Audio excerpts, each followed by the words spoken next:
Major production funding for Game Notes is provided by Hargrove Engineers and Constructors is proud to support LPB. Since 1995, Hargrove has been employee-owned and relationship-driven. With 2,700 teammates around the world, Hargrove works as one team to go beyond expectations.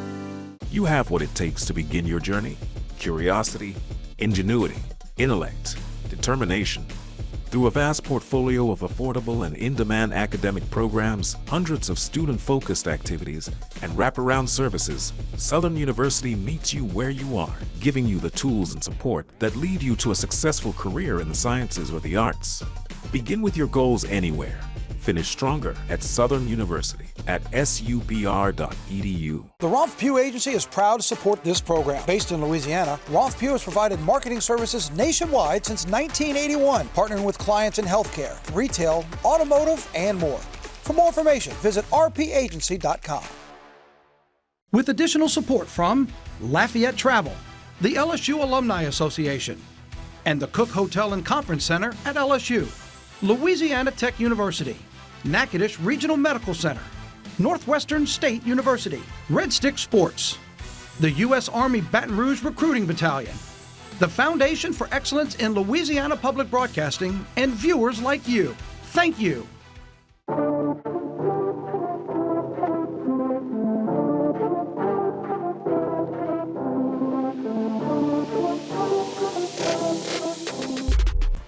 Hey, we are back for post-game notes here on LPB, and it's great to have you with us. Welcome in, everybody. Alongside my Super Bowl champ partner, Scott Shanley, I am Victor Howell. There's always a week like this in the month of November, Scott, in college football. We saw it on the grand scheme. Texas A&M had to come back from 30 down. Oklahoma goes in and beats up Alabama and Tuscaloosa. Georgia pounds Texas. That's on the national scale. Here in Louisiana, there were pockets of the I-10, I-12 corridor and down off of the LA-1 down in Thibodaux. You're pretty good. North of Alexandria, it's a bit of a tough day for teams here in Louisiana. Yeah, you're right. It is that time of the year in November. Don't get tired of the process. That's what coaches are trying to tell all their players in their locker room, because the season gets long. You start to lose a little bit of focus. And to your point yesterday in College Station, that was a close one. Yep. I mean, there's games like that all over the country because you cannot get tired of the process. It gets long. The season gets long. Yeah, but if you hold on to that process, you could see good results for what these teams are shooting for. We certainly have a lot to talk about here in the next 60 minutes, so let's get you set with what's coming up here on Postgame Notes on LPB with a little bit of home cooking for LSU. Frank Wilson making his interim coaching debut inside of Tiger Stadium, playing for the boot with a new quarterback for the Tigers. We'll talk about that one. Another weekend of struggling on the offense for the Southeastern Lions. But this was a tough one and went down to the very end where a bar was involved. We'll explain that. And it was late night football up in the great Northwest. The Louisiana Tech Bulldogs, 1 week after playing in Delaware, up in Washington State. We'll give you highlights from what happened late night, all coming up here in the next 60 minutes. But hey, as we get started here, how about we go down to the Bayou, where the Colonels from Nicholls have been playing very well as of late, and with the game on Saturday and a win, would give them a chance to go perfect on the season in the Southland Conference at home. The Colonels were welcoming the other NSU, and in fact, they play for that trophy, the NSU Challenge. That's the Demons from Northwestern State. There's Tommy Rybacky. There's head coach Blaine McCorkle. We get things going here with the new quarterback for the Colonels, who's been playing so well as of late, and that's Ian Rodrigue, the Thibodaux High grad and native. Jackson Dufresne, 15 yards here. He gets the first down. Later, it's Jackson Dufresne again. Rodrigue again. Left side, great touch down to the 15-yard line, inside the 10, now inside the 5. Next play, Shane Lee is going to punch it in, and it's 7-0 Colonels midway through the first quarter. Demons get the ball, and they are forced to punt. So when the Colonels get the ball back on the very next offensive play, Scott, we've seen this all year. Shane Lee, deceptively quick. He breaks through that hole. You can forget about it. Yeah, it all starts up front. The offensive line paved the way. They made a nice little hole there, and then it's just speed at the end and making plays on the outside. 59 yards for the touchdown. It's 12-0 Colonels. 4 minutes to go in the first on 4th and 1. Yeah, let's go for it. Why not? You got nothing else to lose, and it's a great play. Abram Johnston, 39 yards to tie more, and the Demons are moving. In fact, 3 plays later, Johnston on the keeper, goes right side, and he punches it in. Demons cut the deficit in half. It's 12-7 now. Colonels on top. Very first play of the second quarter, Johnston keeps it, goes right side. Don't look now. The Demons are on the road, and they have the lead, 14-12. But Rodrigue comes back. Finds Mikel Brock Jr. Left side, the little lofty pass. He does the rest, takes it, stays in bounds, inside the 10, gets tackled down at the 9-yard line. 3 plays later, Rodri to Alec Haynes. Right side corner for the touchdown. It's 19-14 Colonels. We got ourselves a ball game down in Thibodaux. Later in the second, on the punt, Courage Johnson gets popped on the reception. Great timing by the Demons special teams. He fumbles. Northwestern State recovers, and they take advantage. Abram Johnson to Ty Moore. 6 yards. This is as good as we've seen the Demons play all season long, and they're on the road. It's 21-19. Demons on top. Third quarter, 4th and 1 at the Colonels' 35-yard line. Demons go for it, and you can see how close it is, but it's the Colonels' defense that stops the Demons. They can't convert. Fourth quarter, Shane Lee again. Up the middle, 4 yards for the touchdown. It's 26-21. Under a minute to play. 4th down, going for the end zone. Johnston, watch how close this is for the winning touchdown, but the ball is deflected. Great defensive play, and it's picked off. Get out! Teammates are telling him, get on the ground so you don't fumble. It's that close, but the Colonels hold on. Scrappy Osby, what do you think? Whee! Head over heels celebrating the victory. 26-21, the Colonels get the NSU trophy. Here's head coach Tommy right back. So proud of the team for finding a way to win a game. And if you've been around Colonel football for the last 10 years, that's what we're about. It's about finding a way to win no matter the circumstances. I thought our guys played with a lot of heart, played with a ton of effort, and I'm proud of them for that. But, you know, it wasn't always great. We didn't always play well. We made mistakes. But we battled back, and we found a way to finish with a victory. So our job is to go to work, clean up the mistakes, continue to make progress with this team as we look forward to closing out the season. That's how we play here at Nicholls. That's being a Colonel. Anybody can beat anybody at any game. You know, they don't have the best record. We don't have the best record, and they came out and they wanted it real bad, and we had to wake up a little bit, and we did what we needed to do. Took a breath, made adjustments, and accomplished that game plan. Going into the game, like, knowing that everybody was on a high horse, we got knocked down, and then we all logged back in the second half to get it going. It was an amazing feeling to go out like that as a senior and just see everybody come together. I'm so thankful for everything what this place has done for me. I love it here. I love the fans. I love the coaches, and I've put a lot into it, and they've given a lot back, and I can't say how thankful I am for it. Outstanding performance by Shane. I think he really runs hard, super competitive, has great vision, able to stick his foot in the ground and see the cuts and make plays. I thought the big explosive run at the beginning of the game was a really nice run by him, really well blocked by the offensive line, so I was happy to see that score.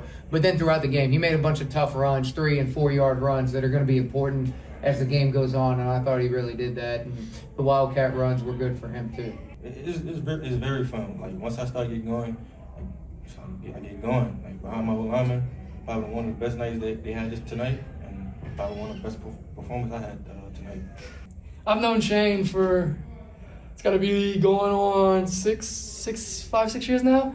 Back in high school, we were in the same district, always played against him, and it was never fun playing against him. So it's awesome to have him on our side, and I mean, he's always been electric in the backfield. Winning the state is one of our main goals every year. It's a huge thing we take a lot of pride in. You know, going into next year gives you a lot of momentum, sets a good standard for the following team, and how important that is to win those games and beat those guys, because a lot of time they're crucial wins that you got to have in the season. You come to Nicholls to do this, to play at home in front of Thibodaux, to play against in all these rivalry games and everything. So it's always a great feeling to win the game. It's a great feeling to win a rivalry game. Add that, and next week is just another game. I mean, you want to look at it like it's just another game, but at the same time, there's always that hype around it, you know? So next week we're going to prepare like we always have and work on the process and not worry about the result. Hopefully get the result we want.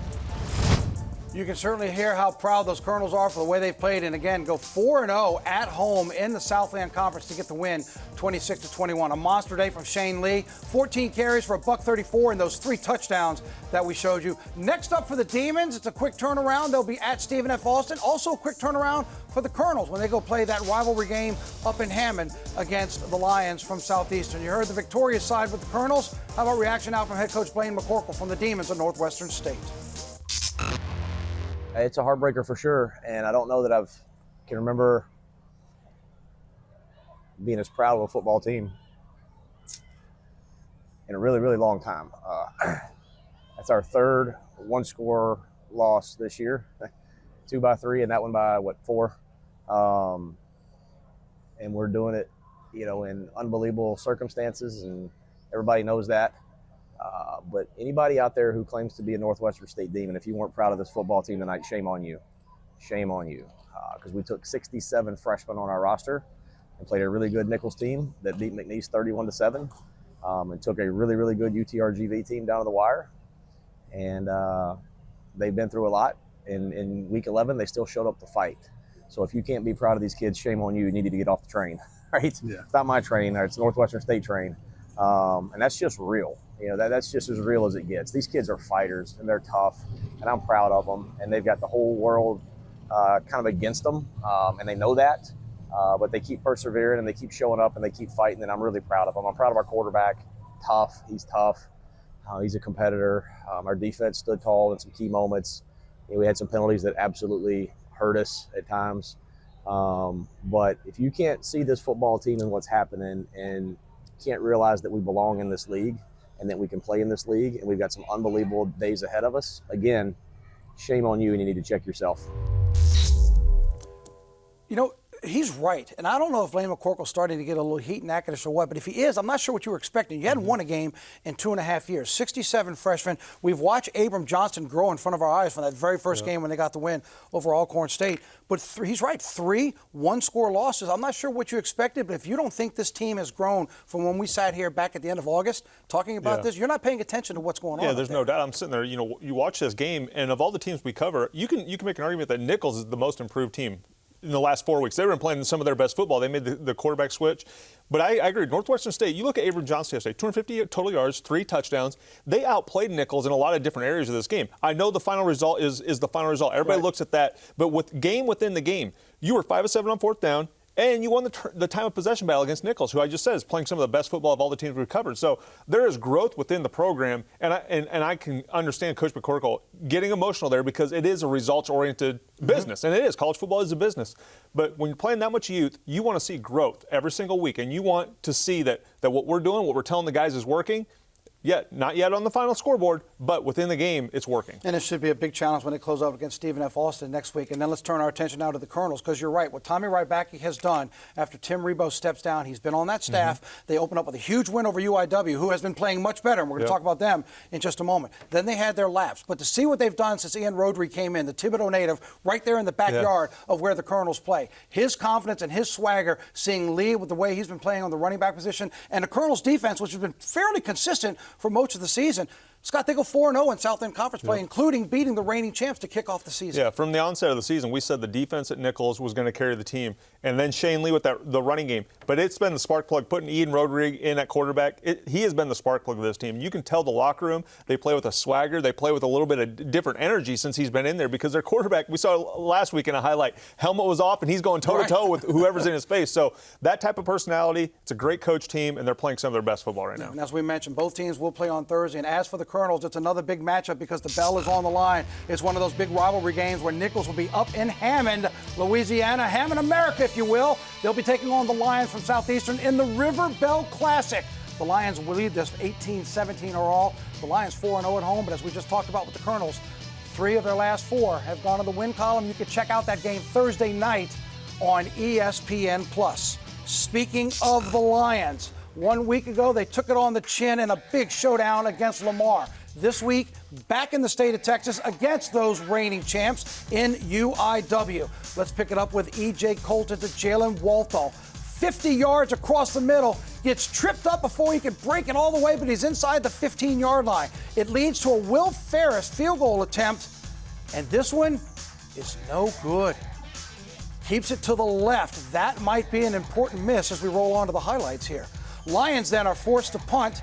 Last week, they ran a fake field goal for a touchdown. This week, no punt. It's a fake for a first down. 21 yards from Aiden Wilkinson. Now on 4th and 3, Carson Camp to Jalen DiMaggio. That's good. And DiMaggio's got the first down. Leads to a 41-yard Guillermo Garcia Rodriguez field goal. We think he misses it, but we don't know. It's Wayne's World Ultra Zoom on the kick. But the way they reacted, yes, we know, he missed it. Early second quarter, Camp to Brandon Hayes. 26 yards down the far sideline for the first down. Now on 1st and 10, Camp again, who played the whole game, by the way, at quarterback, Aiden Wilkinson. This is good for 11 yards as he breaks a tackle and gets for the first down. This leads to a 22-yard field goal that we can see, and it is true down the middle. Lions are up 3-0 on the road. Let's jump to the third quarter. Camp again, nice pitch and catch across the middle to DiMaggio. What a year he's having. 37 yards for the first down. 2 plays later, Camp to DeAndre Jackson. Now watch Jackson. It's up to the left side, misses a tackle. Boom, look at him turn on the Jets, and there he goes.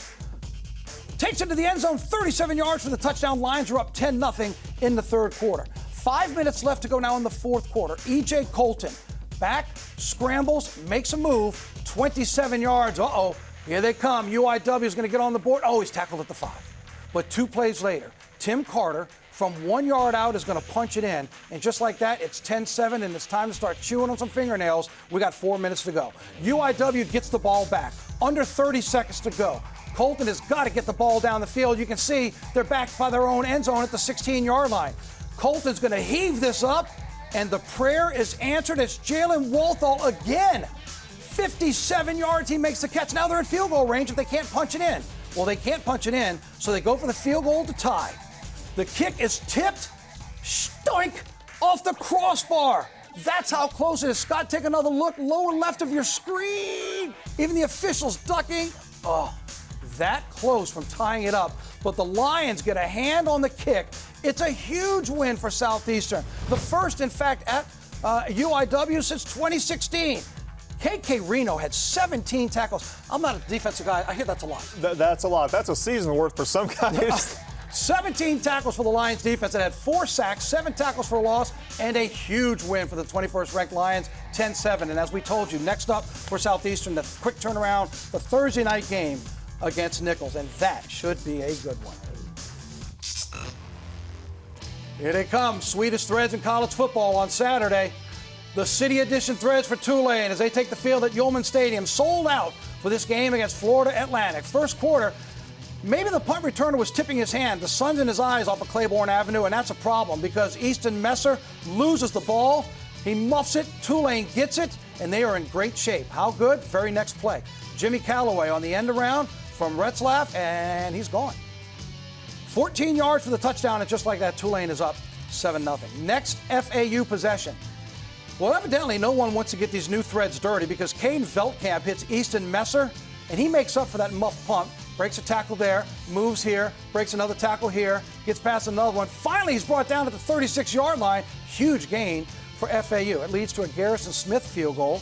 25 yards out, sneaks it in past the left pole. It's 7-3. First play of the second quarter, Jake Retzlaff looking right, and he's going to let it fly. And it is perfect to Bryce Bohannon over the shoulder who gets separation, and that's a touchdown, and it's 14-3, wave on top. 3 minutes later, Veldkamp ends a 75-yard drive with this 4-yard dart to the back of the end zone to Jayshon Platt. It's now 14-10. John Summerall doesn't look worried. You know why? Because Retzlaff is at quarterback, and he's leading the wave again. 75 yards back down the field. He hits Anthony Miller Jr. for the touchdown. Yes! He's pumped, 21-10, wave up top. Third quarter, quick touch pass from Veldkamp to Messer. Looks like he's going to score. Jaheim Johnson has other ideas, bounces him out of bounds at the 1-yard line. Now it's 4th and 1. Veldkamp up the middle, and the Green Wave make a goal line stand. 3rd and 1.5, 4th and 1, and FAU is denied getting in the end zone.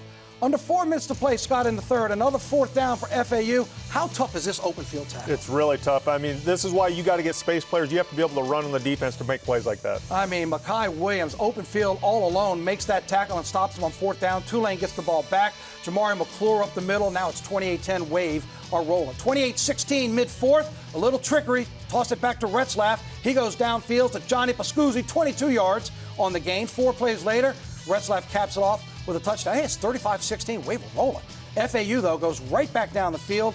Veldkamp to Messer, 12 yards out with another dart. We told you, Veldkamp's the best passer in the American, and he showed it yesterday. Great arm, but not enough to get past this Tulane team. 3rd and 9, Retzlaff hands it off to McClure. He gets 19 yards. That's it. That's all. Tulane runs out the clock, and they get the win.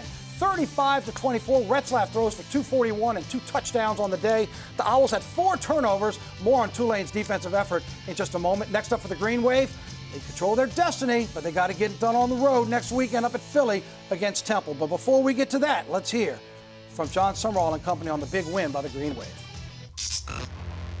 Really thrilled that our guys stayed focused on the task at hand. You know, there's been a lot of distraction in regards to, like, I've had people ask me about tiebreakers for conference and all this other stuff. And I'm like, just win a freaking game, you know. And so I think if you worry about what's could be way out in front, you get lost about like what's right in front. And I'm just very grateful for our guys' focus and attention to be present, be in the moment. We try to go 1-0 every week. We don't really try to listen to what the media say and the critics. We just try to go 1-0 every week and get better and better. I really don't think about it much. I just go in every week. Sometimes I don't even know who we play until, like Coach said, so I just, 1 week at a time, trying to get better every day, you know, ready for the week, just work. I think the one thing I'm most proud of Jamari, you know, he was a little beat up this week. He was limited Wednesday's practice. I'm not going to say the injury. Don't tell me the injury. I don't want anybody to know what it is. But he was a little bit, had to be limited with his reps. And so for him to fight through it, show up to rehab, perform the way he did today, he's taking steps forward. 10 carries, 94 yards, and a touchdown. We're privileged to have another Tulane great running back here tonight, Matt Forte. So I introduced Matt to the locker room, which was fun, and then I said he's trying to maybe become Matt Forte one day. We'll see, but he got a long way to go. That would be quite the compliment to come Matt Forte. I bet Matt Forte is looking at some of this offense going, I wish I played with them. Yeah. Look, that UTS game when they lost there was a bit of an outlier because when this offense is rolling, Scott, like it was yesterday, it's fun to watch because Retzlaff, we know he can run it. We know he can sling it. Now he's got support. Yeah, and that support starts with the running game. The running game yesterday, I think it looked as good as it's looked all year, and that's a good sign, especially late in the year. You want to be able to run the football and play good defense. And obviously, the quarterbacks played outstanding most of the year, one of the greatest transfer portals of the offseason, and it's a well-coached team. So this is Tulane offense, when they get to going like they are and they can add balance to their team, they're tough to beat. The offensive line is giving him time and they're opening up holes for this running back situation because now we're seeing trick plays. We see him run, but we see him able to roll out, stick behind that line. And some of those passes yesterday, I mean, they were just right in the breadbox. Yeah, right on yeah. Retzlaff's playing some of his best football. We said earlier in the year, we were surprised at how many times he used his legs. But you can see as he's getting comfortable with his offense, with his receivers, and that it takes time. Timing, the chemistry, all that stuff takes time in the passing game. But I just love the makeup of this team. You listen to those answers, and there's times where I don't even know who we're playing until we get to the game week. Some of the best teams I played on, it wasn't about who we were playing. It was a faceless opponent. It was about how are we going to play, no matter who they put in front of us. So this team has the right identity, what they're doing, but they have the right personality as well. I know they don't want to focus on it, but I promise you they're looking at it in the standings of the American because right now with the win and the way things have fallen with Navy, what happened yesterday with South Florida now, Tulane basically controls its destiny. They have 2 games left at Temple, then they got to play Charlotte. You see, Charlotte's 1-9 on the season, winless in conference. Tulane can win those games. They put themselves in position not only to play in the American Championship, possibly host the championship game for the conference, and of course that could have big bowl ramifications. There's a look at the American standings up to the moment, but again, it all starts with Temple in a 2:45 kick next week. Scott, let's talk about and take a look at this Tulane defense because I wanted to ask you when you're on defense, how many tip drills did you do? Because I'm telling you, I can think of half a dozen tip drills, offensive, defensive side, but Tulane's defense had them again yesterday. Goal line stands, turnovers, tips on the interception. They always seem to be there. Is that something that is worked on consistently? Because they're doing it. Oh, yeah. You work on it a lot. The teams that take the football away, because that's what it's about. Yes, you want to tackle the guys. You want to limit points. It's about taking the football away and getting them back to your offense so they have an opportunity to score more points. So every Wednesday, Thursday, it was turnover circuit. It was tip drills. It was punching the ball out, taking the football away. I mean, you just got to have somebody in the right place at the right time. But I told you earlier, they forced 4 turnovers. Look, here's one again. Deflection, tip, there's a guy right there to pick off. They had another interception later in the game, but it was the same thing. I can remember one of the touchdowns early in the ball game or early in the season for Tulane to win off of a tip. But then here's the turnover. I told you the punt returner may have tipped his hand. He couldn't see the ball with the sun. His problem, not Tulane's, but again, it's another turnover. Opportunistic for this Green Wave defense, and when the offense is playing like we just talked about, that's trouble for opponents. Yeah, and you know what? Good things happen when you play with effort. Coaches always tell you, full speed of the ball every single play till the whistle. That's how good things happen. That's how you get those tip drills. That's how you force fumbles, full speed hat to the football. And we said their ball was going to be up a lot yesterday. 57 attempts, and that's a lot of opportunities. 3 takeaways, 3 interceptions. So great job by the defense making them pay when they threw the ball. Yeah, now we'll see if they can carry this momentum on the road next weekend at Temple. Let's take out to Mumford Stadium on what was a Chamber of Commerce Saturday afternoon in Baton Rouge where the Jaguars were hosting Texas Southern. Final home game of the year for Southern, looking for that elusive win, number 2 of the season, but number 1 at home. Ashton Struther, again getting the start at quarterback, hits Cam Jefferson, and Jefferson does the rest. 51 yards. And, well, to nobody's surprise, the Jaguars are out the gates early. That's when they always play their best footballs, before halftime. 7-0 Jags up top. Texas Southern strikes back. K.J. Cooper to Rorion Richardson, and Richardson's going 57 yards. Eventually gets it inside the 15 before he's bounced out of bounds. On 2nd and 8, Cooper rolls. He's going to find Trenton Leary. That's good for 9 yards, and this game is tied at 7. But back come the Jags on offense. Before the end of the first quarter, Strother to Dupree Fuller. Now watch Fuller make the tough catch, runs into congestion here, but stays in bounds. Now 2 Texas Southern players hit each other, and he's gone. Takes it all the way to the end zone, 54 yards, and it's 14-7 Southern in front of the home crowd. Second quarter, Strother, look at this touch to Malachi Jackson. What a great catch by Jackson, 19 yards on the reception. Then Barry Remo showing some grit and determination up the middle. 10.5 yards. Oh, he needed 11. You see him stretch out his chest short. Scott, everybody's doing the tush push now. Yeah, they copied. Nobody does it quite like the Eagles, but hey, until people stop it, keep running it. Oh, we're dancing in the street. You love to see Jaguar fans dancing at home. It's 21-7. Southern's atop. But we still got more football to play. 2 minutes to go in the second. Lawrence Butler, 12 yards for the touchdown, makes it 21-14. Jags with another chance at the end of the half in the red zone, but Strother here is picked off by Quentin Murray. That could have been a monster possession. Instead, Murray's going the other way. He would get caught, and it would be 21-14 Southern at the break. It's now 24-14. Southern adds a field goal. K.J. Cooper from midfield goes up top to carry it. Charlie. He's open left side. Jaguars in pursuit. They get him out of bounds at the 5. 2 plays later, Lawrence Butler is going to finish it off. He goes left side from 2 yards out. It's 24-21. Uh-oh. Here comes that second half again.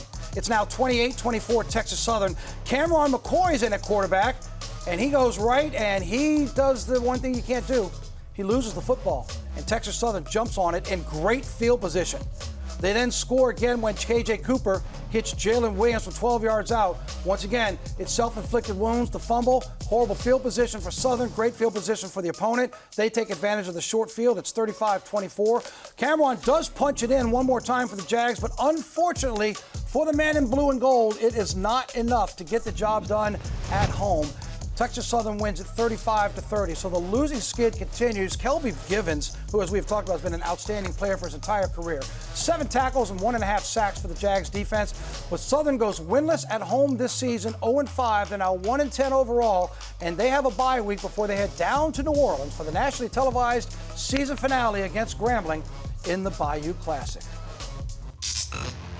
Speaking of, the Grambling Tigers down 18 players heading into Saturday's game at Alcorn State after last week's fight with Bethune-Cookman. Hayden Benoit gets the start again at quarterback. Here he hits Keith Jones Jr.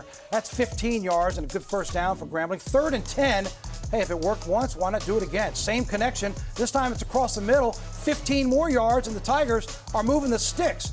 It leads to a Theo Caballero field goal from 45 yards out, and that is a season long, and it's true, right through the middle, even though it looked like it got tipped 3-0, Grambling on top. Late first quarter, Jalen Tolbert, we have seen him a couple of times this season when we've had Alcorn highlights. He keeps it 16 yards, gets it down to the Grambling 8-yard line. Very next play, Jacorian Sewell's going to take it in, makes one cut up the middle, gets it into the end zone as he stretches it out. 12 plays, 75 yards, and 442. 7-3, Alcorn up top. Midway through the second, same score. Tolbert again drops back, waits, sees the opening, and takes off. He gets 12 on 3rd and 8, so it's good position on 1st and goal. 2 plays later, Reggie Davis dives it in for the Braves. It's now 14-3, and Grambling is behind the 8 ball. It's now 14-6. Let's go late 3rd quarter, where the Braves are going to make a big mistake. Reggie Davis coughs it up. Tigers pounce on it. Tyrell Raby scoops it up, and he's off to the races into the end zone. It's 14-13. Tigers need a stop, but then the Braves go to the ground game, and Grambling had a tough time getting stops on the ground. This one's good for 12 yards, and it's a first down, getting deep into Grambling territory. Then from the ground to the air, it's Tolbert to rush again. On 3rd and 10, they get 12. 1st and goal, Reggie Davis wraps it up. 21-13 is the score there. One last chance for Grambling. They got to go 98.5 yards. You got to stay alive. Now, this play might have been devastating for some. You'll see why in a moment. Everybody's going to just pitch this thing around. Let's keep it alive. Anything you can do to try to get down the field. But then Eric Thomas Jr., Picks it. Oh. Every point matters. Oh, you got to be kidding me. He picks it off at the end to get it, and that's your final score, 27-16. So the 4-game win streak comes to an end for Grambling. The Braves have their 4th straight home win versus Grambling in this series. Grambling now 7-4, 4-3 in SWAC play. They as well have a bye week, and they will get players back from that suspension as they now get ready to meet Southern at the Bayou Classic in 2 weeks down in the Superdome. Well, on Game Notes on Saturday morning, Scott and I were talking about the LSU situation. We heard from Frank Wilson saying that Garrett Nussmeier tweaked an injury. He planned on seeing both quarterbacks play. How much, we didn't know. We found out very quickly early Saturday morning because when it was game time, Garrett Nussmeier ruled out. That meant Michael Van Buren gets to start at quarterback for the Tigers as they hosted Arkansas. Playing for, what else? The boot. Here come the Razorbacks with their interim coach. Here come the Tigers with their interim coach. And there's the 200-pound gold boot that they are playing for. It's been residing in Baton Rouge for quite some time. Hogs offense went right down the field on the opening drive, but on 3rd and 1, a bad pitch. Mike Washington fumbles it. LSU jumps on it, but then LSU goes 3 and out. Grant Chadwick, Scott, this was an ambush. One of 2 or 3 players could have blocked this one. Yeah, it's definitely a breakdown on that right side, but it was ominous early on. Usually you see plays like this and things get worse from there. And you kind of had a feeling because after this, they go 3 and out again, and then this punt is shanked. So 2 bad special teams plays for LSU. That punt only went 24 yards, and guess what? Arkansas answers. Taylor Green, he cashes it in from 11, and just like that, it's 14-0. Arkansas on the road. Midway through the first quarter, they're up 2 touchdowns. Michael Van Buren then starts to settle in. Here he rolls out, hits Xavier Thomas for 11 yards on 2nd and 8. Same drive now, first play of the second quarter. Caden Durham breaks a tackle right there, and now he's gone. 27 yards for the touchdown, and it's 14-7. Tigers trail by 7. How about some LSU defense mid-second quarter? Harold Perkins Jr. jumping this route and making an incredible interception. Scott, we're going to watch it again as he comes from behind, and it's basically a tie, and he just muscles his way to this ball. I want to know what Arkansas did to Harold Perkins. Somewhere along the way in recruiting, they made him mad. He loves playing against Arkansas. An interception and a sack. Great game for 7. Yeah, it sure was. And then they go down and they're in the red zone, but now it's another interception. After LSU had added a field goal, the defense makes another play. Matthew Tulane with the interception. Damian Ramos then hits another field goal. LSU leads at the break. It's the first time since the 1930s the Tigers trailed by double digits in the first quarter, but they led at the half. Early third quarter, there goes Mr. Green. And this has been a problem for running quarterbacks against LSU's defense. They struggle against him. He gets tripped up. He might have gone all the way, but he goes 55 yards nonetheless. It leads to a 4th and goal.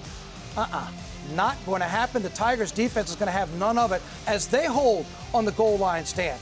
Now it's 4 minutes left in the third quarter. Arkansas finally punches it in.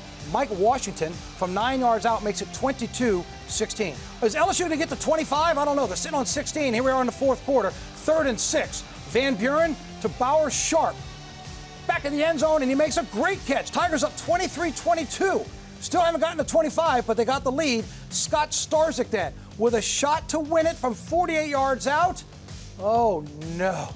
Misses it just to the right. That's all LSU needed. It's the bath for Frank Wilson, and the boot stays in Baton Rouge. LSU doesn't get 25, but they get the win, 23-22. Here's reaction following the game. I told our staff, I'm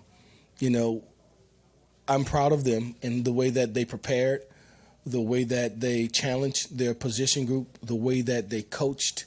But I'm even more proud, and I want them as I concluded meeting with them. When we go into that locker room, you love on these babies. You let them know, I appreciate you for doing what was asked of you. And it's just, it culminated. It culminated in this day for our staff and for our players. So a big win for us, and I couldn't be more overjoyed for our football team.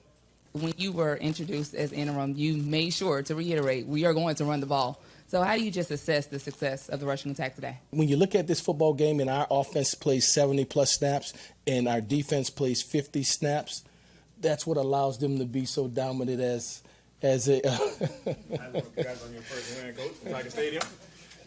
I love you, Coach. Thank you, Caden. Don't fall, Caden. Right. I think that's a testament of what we were trying to achieve. When they're that dangerous as an offense, you want to reduce their opportunity. We want to increase our opportunities. And we were able to do that because we ran the ball well, because we beat them in time of possession and more possessions compared to what they had. And so the defense, now their ears are pinned back, they're fresh, and they're eager, and they were able to go out there and play their very best. And it's a compliment of the rush game. Coach, on your game-winning drive, you broke out some very creative plays. Yeah. Did you practice those all during the week and you're saving them all for one drive, or what's the thinking? No, we practiced them all week. Some had been with us, some from last week, some we added this week. Just vulnerabilities and ways we thought we had to be creative to find a way to score. And so to the staff, it was, we're going to just leave these bullets here and practice these plays and come back and then talk about, man, we should have did this, we could have did that. We're not doing it. Empty the chamber, use everything that we've practiced, and we began to call those things and go down the field. And it worked out for us. They worked out in our favor. And there are no guarantees, but it gives you a chance. And also, that's all our kids needed and wanted was a chance. And so we called the things that we thought could give us opportunity to get chunk yardage and big plays. And tonight it worked, or this afternoon it worked in our favor. With Van Buren's performance today and obviously the result of the game, what is the hope that today does for him moving forward? Yeah, continue to ascend, that he knows. When we talked about him playing, in his mind he came here for an apprenticeship, if you will, to learn the offensive system, to be developed, to be the parent the next year. And we talked about that, and we were willing to honor that. And he said to me, things change. I said, things has changed.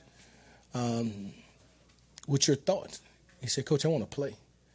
I said, I want you to play if that's what you want to do.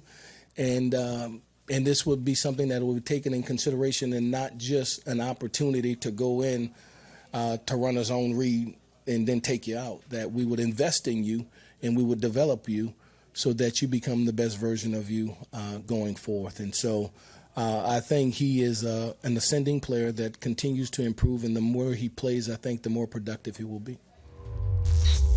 We're going to get to Van Buren in just a moment, but you can tell that the emotions, first of all, it was very emotional after the game for Frank Wilson for a variety of reasons, and most people know his dedication. You can see his love there.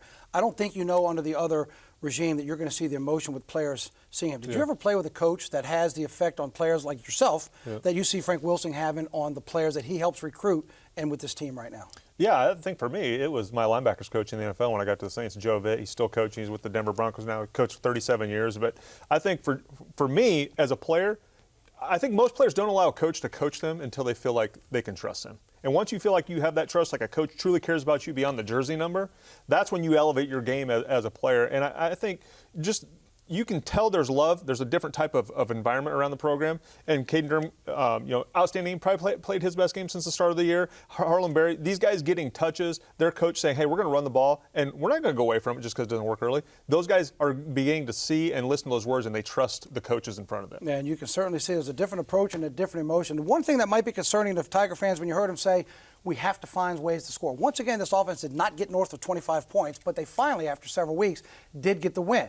Van Buren gets to start at quarterback. Let's talk about the day that he had. You heard Coach just talking about, hey, I went to him and said, you want to play? He said, yeah, I want to play. Not a bad debut as a starter. 21-31 for 221 yards. He had the touchdown. Also had 36 rushing yards. What were your thoughts knowing that on Wednesday he was working with Nuss? On Thursday, Nuss got hurt. On Saturday morning, you're told, young man, you're going to start for us. Well, to go out there and play the way he did, getting that news that late, that tells you about the character of an individual. It's hard to be a backup player, let alone the backup quarterback, because they tell you every week, you got to prepare like you're the starter, and then you don't get to play. And to do that week after week after week, it gets exhausting. And you know what? He was prepared. He was prepared for his moment, went in 21-31 for 221, managed the game good, and used his legs to make plays on the outside. Yeah, and Coach Frank had talked about how he brings other things to the table than what they had with Nussmeier. If they had to use them and we had to use those talents, he said, we will. Well, they certainly used them all day long, and he did enough to get the win over Arkansas. But then there's the other side of the ball, Scott, which you have to look at. And again, we knew that Arkansas came into this ball game with a running quarterback. quarterback. LSU struggled with that when they played Ole Miss. They struggled with it against Texas A&M. That defense had to be strong. Look, they forced 3 turnovers. This is a mistake by Arkansas, but LSU took advantage of it and jumped on it. But they forced 3 turnovers, a couple in the red zone for Arkansas that really could have helped the Razorbacks. There's the outstanding interception. Even more impressive, 3rd and goal, 4th and goal in the student section, and the LSU defense held on both of those plays. Yeah, and to me, there were a lot of plays in this game that could have changed the outcome. That was the play of the game to me. The goal line stand late in the game to take back the momentum. And 3 takeaways, you're going to win a lot of football games, but 2 for 11 on 3rd down. I think that, to me, was the stat of the game. You kept Arkansas off the field. You didn't have to worry about that running quarterback as much when he wasn't on the field able to use his legs. Well, sometimes, like you've often said on shows we've done over the years, play between the 20s. But when you get 20 to the goal line, it's a different ballgame. Yeah, make teams kick field goals. It's hard to win. I don't care what level of football you're playing at. It is hard to win just kicking field goals. I know people look at the box score and total yards, and the defense is getting up 20 yards. You take the football away, you make teams kick field goals, you're going to win games. Well, and most importantly for LSU with the win over Arkansas now, they're now bowl eligible. 6 wins. Western Kentucky comes to Baton Rouge next week for the home finale and the tribute to the seniors. Then they will finish up in Norman against a very good Oklahoma team, but they got a big monkey off their back, and it was a very impressive win over Arkansas. There was late night football for Louisiana fans if you stayed up late to watch the Bulldogs from Louisiana Tech.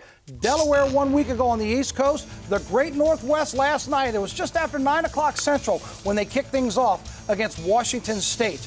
Evan Bullock got the start at quarterback. Rolling out here to the left side, he's looking for Jalen Mickens. 15 yards on this completion, and it's a 1st down.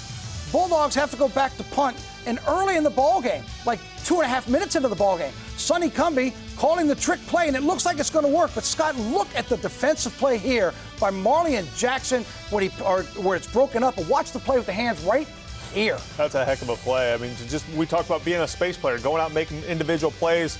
Offenses and special teams, they want to get the ball out there on the edge. You got to make plays. I mean, that play looks like it's going to work. You can see even the shock. I can't believe it didn't work. But that was just a great individual play. And it sets the Cougars up with good field position. Zevi Eckhouse to Joshua Meredith, 23 yards. And just like that now, Washington State's in the end zone, and they're up. Deep in their own territory now, Evan Bullock gets sacked for a loss of 6. So now it forces Tech to punt. And this one is a booming punt. We're not faking this one. Scott, this one goes 65 yards, but you hear the phrase, sometimes you outkick the coverage. Watch the bounce, and then watch what happens on the return. Straight up, straight to him, and just like that, he's past 6 defenders. A lot of white jerseys running by blind in the night. You got to open your eyes. You got to be able to stop on a dime. That's why you do those special teams drills in space. 65 yards on the kick. Tony Freeman, 58 yards going the other way. It was an unbelievable return, and it sets up Eckhouse on the keeper here, left side, early 2nd quarter, and it's 14-0 Washington State. 1st and 10 now for Louisiana Tech. Watch this as Bullock on the keeper for 10 yards, but he gets popped. Scott, we're going to take another look. This isn't helmet to helmet. This is helmet and shoulder pad to probably the toughest area, if it's not a concussion, the ribs. Look at the shot he takes on the right side. That's a shot. I know Evan's trying to get the 1st down. Normally, you'd want your quarterback to slide here. He's trying to put it on the line for his team and dive across the 1st down, but that's a tough shot to take as a quarterback. He would have to leave the game. Eventually, he would come back, but they're checking him out on the sideline, and now you're down another quarterback if you're Louisiana Tech. End of the half, John Hoyt from 56 yards. Oh, this one's well left, and it's no good. But wait, we've got a defensive penalty. Washington State can't believe it because now they get another chance. Let's switch kickers. Hoyt's now holding. Drew Henderson's now kicking, and it's good. 51 yards, and the Tech gets on the scoreboard. Rolling into the break, it's 14-3. But in the 4th quarter, Eckhouse again from 1 yard out makes it 21-3. Trey Kukoc is now in at quarterback because, remember, Bullock got banged up with that shot that he took to the ribs. Gets picked off here by Colby Humphrey. It was a tough day for the Bulldog defense, or offense rather, overall. Defense played tough for a while, but in the end, it was Washington State that would get the win, 28-3. They improved to 5-5. Louisiana Tech falls to 5-5. Still 1 win away from bowl eligibility. Here's Sonny Cumbie after the game. Yeah, I would have liked to have been able to see, Evan had a great look in his eye. I would have liked to be able to see, how he would have done, had he been healthy for the whole game. I think that he had a really good week of prep, was really into it tonight, took that huge hit. And, I think that, we'll evaluate him, tonight and tomorrow. I think I'm hopeful that, it'll be something that, he can work through, next week. He gives us a great chance, throwing the football. And I thought Trey competed. But, obviously we've got to be better there at that position. And we've got to be more productive on offense. As you can imagine, losing Baker 1 week ago and Bullock, that Bulldog offense has struggled over the last week plus after that loss up there in Delaware. They combined for just 60 passing yards and an interception. Louisiana Tech did fly back late Saturday night after the ball game. Now they get ready for the final home game of the season. That will be next weekend against Liberty. And once again, they need that one win to get to 6 wins and automatic bowl eligibility for the first time since 2019. Well, Louisiana Tech was up in the Great Northwest, but the Warhawks from UL Monroe were at home up there off of I-20, welcoming Major Applewhite, former Catholic High star in Baton Rouge, coaching South Alabama. South Alabama has to punt on this one early. Jake Godfrey, great return inside the 50, goes one way, turns it around and goes left side, 18 yards when it's all said and done, and that's going to set up the Warhawks in really good field position. Shockingly, Scott, guess who gets the carry first?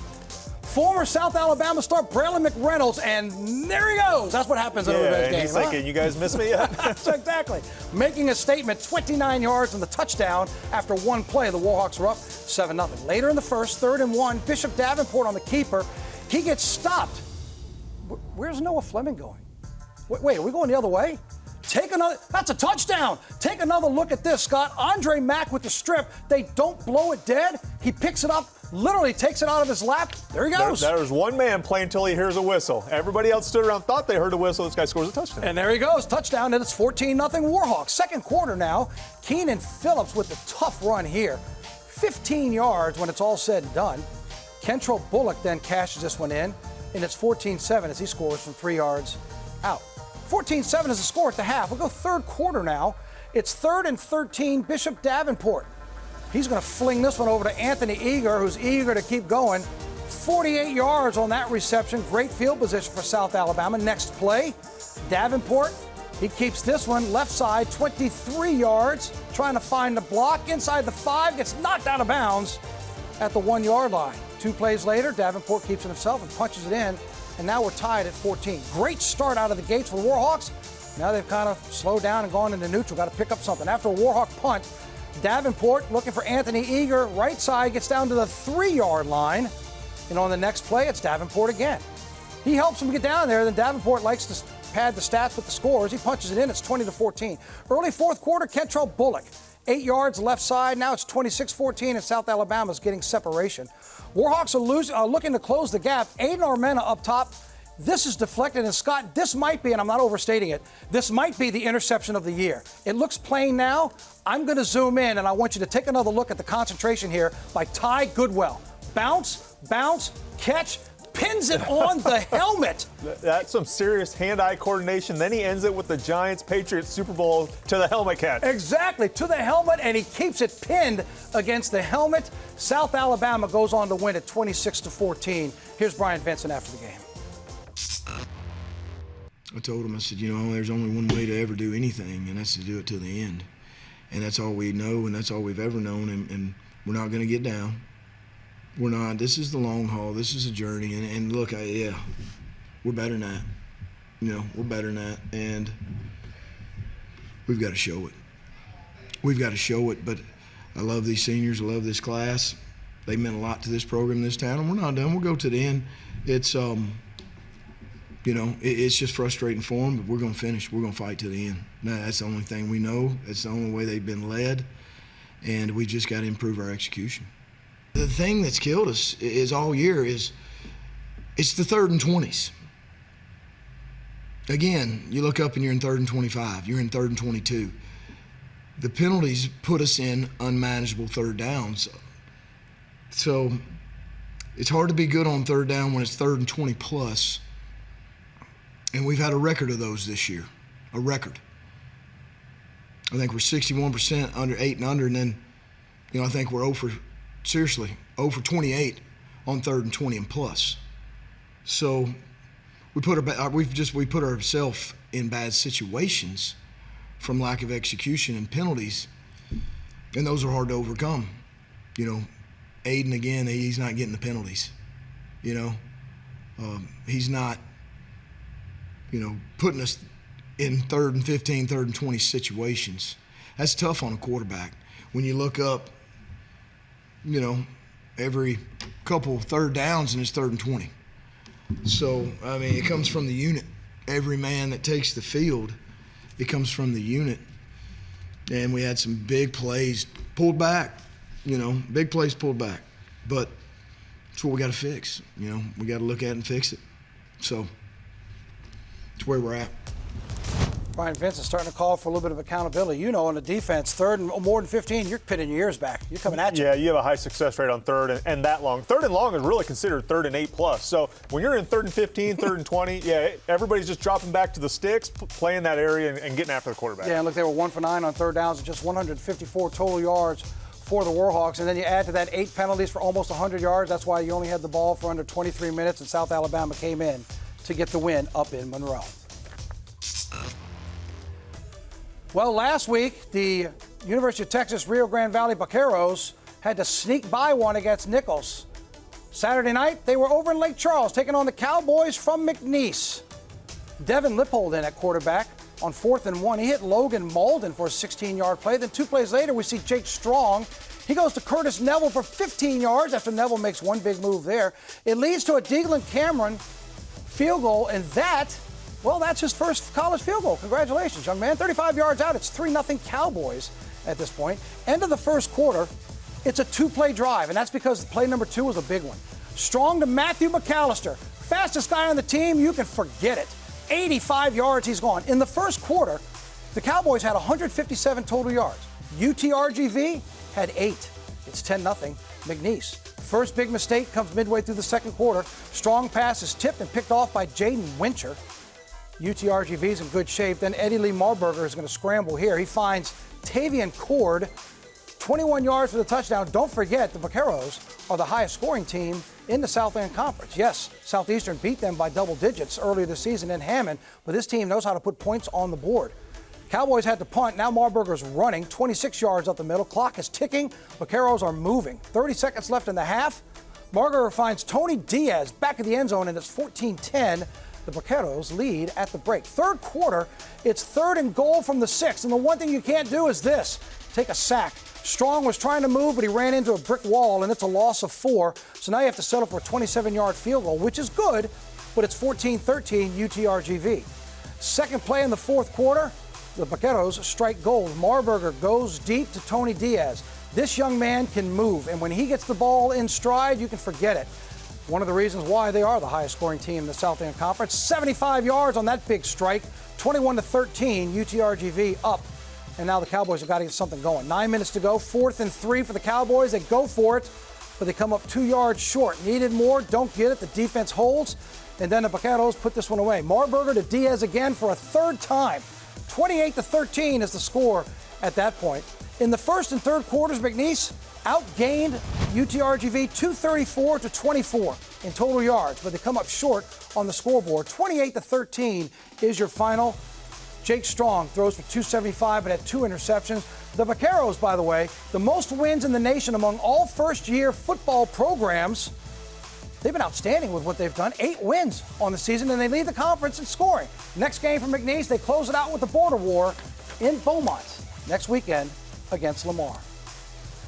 Well, the team that was on a bye this weekend, the Raging Cajuns from Louisiana, they will be heading into their next game on a shortened week, but they're also coming off struggling because they won't have a full allotment of players. This all took place following their last game a week ago against Texas State when there was a post-game brawl, and because of the brawl, players were suspended from both teams. And it's one of those situations the Cajuns have been dealt, and now they have to deal with it, and head coach Michael Decimo's not happy about it. Here's what happened in the handshake. The coaches would greet.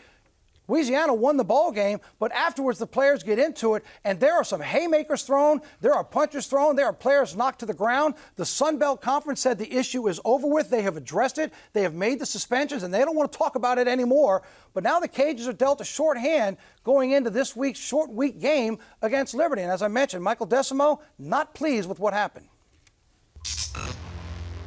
I just think it's really hard. You know, you get attacked, and I don't know how you're supposed to respond. I mean, to be honest with you, and those are things. I mean, I don't know what you want. I don't know. Like that's part of like I don't understand how this wasn't cleared up before. I don't understand how this wasn't once it broke the first time. I don't understand how we didn't get people off the field. I just don't understand how this happened. And you know what you're supposed to do. You know, I mean, if you're walking down the street and someone punches you in the jaw, I would imagine you'd probably want to fight them back. You know, so we're gonna deal with it. We're gonna do the best we can. We're gonna try to save as many guys as we can, because I think what happened is I don't think we should have to be dealing with it, but we're gonna have to. You know, Scott, it's something they're going to have to deal with. Remember, this is the same weekend as the Grambling brawl as well. Tyree Skipper was suspended for 2 games. That's the remainder of the season, and any potential bowl game. So his season and his college career is done. Scott, he's 3rd on the team in tackles. Flowers, 5th on the team in tackles. Caleb Jacob, 14 tackles against Marshall, 31 on the year. These are players that are contributing that will not play in this next game. That's tough. It's a lot of production. And you know, as a football player, it's tough in those situations. You're taught to stand up for your brother, be there, and what they want you to do is get out of the scene completely. But, you know, I think you're wired to go help your teammates, and I think that's why a lot of these guys are guilty by association. Yep, so it's a tough situation as the Raging Cajuns will be shorthanded coming up in their next ball game.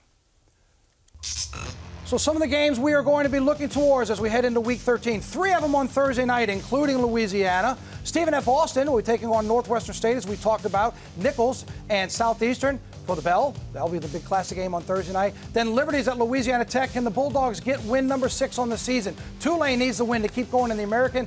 Western Kentucky at LSU. And, of course, our SWAC teams are on a bye as they get ready for the Bayou Classic. Can't believe it. We're down to 2 weeks left in the season, but we're looking forward to being there with you. We thank you for wrapping things up on this Sunday, and we'll see you next Saturday for another edition of Game Notes. Until then, for Scott Shanley, I'm Victor Howell. Have a great week, and we'll see you next week on LPB.